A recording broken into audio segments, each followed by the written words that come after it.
My friends, my heart is overflowing tonight, not with mere words, but with the echoes of waves against ancient walls, with the scent of salt and saffron carried on a night breeze, with the memory of 1,000 sunsets painting the sky above a city that is not just a place on a map, but a living, breathing poem written in starlight and stone. I stand before you to speak of a piece of my soul, of my city, of Rabat. If cities have hearts, then Rabat's beats with a quiet, dignified rhythm, a doo-doom played on the skin of the Atlantic. And it is to that ocean I must first go, to the very edge where the city whispers its secrets to the sea. The beach at night, this is where time dissolves. This is where I and so many of us have left our footprints in the damp sand, only to have them washed away by the tide, a gentle lesson in humility and impermanence. It is not the beach of blazing sun and noise, but its wiser, more introspective sibling. The sky is a deep velvet indigo, pierced by the steadfast light of the Casbah des Odeas atop its cliff, a silent sentinel watching over us. The roar of the day has softened to a constant, soothing sigh, the breath of the ocean. Here, with the cool sand between your toes, you look out and see nothing but an infinite, murmuring blackness, and yet you feel no fear, only an immense peace. You are at the edge of the world, and yet you are utterly at home. The lights of Salé twinkle like fallen stars on the opposite shore, and the world feels hushed, respectful. Here we have gathered with friends, our laughter carried away on the wind. Here we have walked in silence, wrestling with thoughts too large for the confines of our rooms, finding answers in the vast, rhythmic dark. Here, under a blanket of stars, with the air tasting of salt and freedom, we have dreamed our biggest dreams.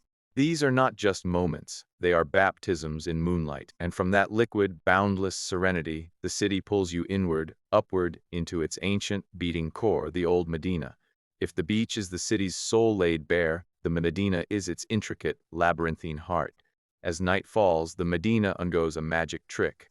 The harsh sun retreats, and the warm, golden glow of lanterns spills from shop windows, painting the narrow, cobbled streets in pools of liquid amber. The air changes. The clean salt breeze weaves with something richer, deeper, more intoxicating. The symphony of Moroccan cuisine. It's not one smell, but a tapestry. The earthy, comforting aroma of slow-cooked harira, a scent that feels like a grandmother's embrace. The sizzle of skewers over charcoal, sending up clouds of fragrant smoke that speak of cumin, paprika, and succulent meat brochettes that are simplicity perfected. The sweet, sticky perfume of msemen and argaïf being drizzled with honey from giant vats, a promise of pure, unadulterated joy. The sharp, briny tang of olives piled high in wooden barrels, next to mountains of pickled lemons, the very essence of the land preserved in jars. You walk, not with a destination, but with the destination being the walk itself. Your fingers brush against walls of weathered stone and plaster, worn smooth by centuries of passing shoulders. You pass under low arches, through passageways so narrow you can touch both sides, feeling the history pulse in the cool stone. The shopkeepers, their faces lit by the gentle light, are not just vendors, they are storytellers. Balak! A voice calls kindly as a mule cart passes, laden with goods. The clang of a copper beater's hammer mingles with the melodious call to prayer from the towering minaret of the Grand Mosque, a sound that doesn't break the atmosphere, but sanctifies it, weaving spirituality into the very fabric of the night. You turn a corner and find a small stall, a man making fresh orange juice, the fruit piled like spheres of captured sunlight. You take a glass, cold and sweet, and it tastes like the essence of daylight saved for the dark hours. You find a tiny hidden cafe, climb to its terrace, and suddenly you are above the tapestry. You see a sea of terracotta roofs cascading towards the sea, the elegant line of the Hassan Tower, and the mausoleum of Muhammad V standing illuminated, regal, and eternal, a bridge between the ancient and the modern. From here, the noise of the Medina is a joyful hum, the chatter of families out for their posta, evening stroll, the bargaining, the laughter of children chasing each other through the shadows. It is life, raw, unfiltered, and vibrantly alive. This is Rabat's magic, its profound, effortless balance. It is a capital city that moves not with a frantic scream, but with a dignified grace. It holds within its walls the weight of empires, The Roman ruins of Cella, where storks now nest atop crumbling pillars, and the air is thick with the ghosts of kings and the scent of wildflowers.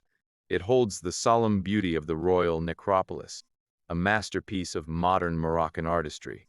It holds the wide, Parisian-style boulevards of the Ville Nouvelle, where palm trees stand as quiet sentinels and the pace slows to a civilized stroll. Rabat is the whisper of history in the Kasbah of the Udayas, with its blue and white walls and silent, panoramic views. It is the rustle of academic gowns at the ancient university. It is the quiet pride in the eyes of its people, a pride born not of arrogance, but of a deep, abiding love for this unique place where the river meets the sea, where the past converses so elegantly with the present. So when I speak of Rabat, I do not speak just of a city. I speak of the feeling of cool sand underfoot on a vast dark beach, with the universe stretched above you. I speak of the warmth of a shared tagine, scooped with bread in a cramped, bustling Medina alley. I speak of the scent of jasmine climbing a white wall in the Andalusian gardens, a sudden gift of perfume in the night. I speak of the profound peace of standing between the mighty pillars of the Hassan Tower, feeling the ambition of a dynasty that dreamed of building the world's largest mosque, and the humbling passage of time that left it unfinished, yet impossibly beautiful. Rabat is not loud. It does not shout. It asks you to listen to its waves, to lose yourself in its Medina's embrace, to taste its history in its food, to feel its quiet strength in its moonlit streets.